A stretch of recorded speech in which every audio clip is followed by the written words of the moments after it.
Sono Salvatore Liard della CGIL Camera del Lavoro di Venezia e stamattina, assieme alle altre Camere del Lavoro del Paese nazionale, abbiamo deciso di farci ricevere prefettura per prefettura da un'ampia delegazione di delegati e lavoratori della CGIL. All'ordine del giorno noi poniamo la questione del cosiddetto e trasformato articolo 18.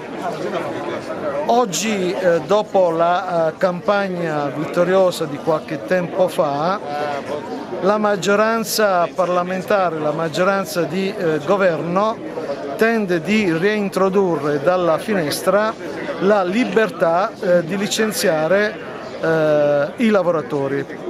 Napolitano, il Presidente della Repubblica, è già intervenuto a proposito e noi pensiamo che due siano i punti gravi di questa proposta di legge non firmata dal Presidente della Repubblica. La prima, che si deroga ai contratti collettivi nazionali di lavoro, per cui si fa firmare al neoassunto un contratto individuale dove non si prevede la possibilità, in caso di licenziamento, di ricorrere alla magistratura.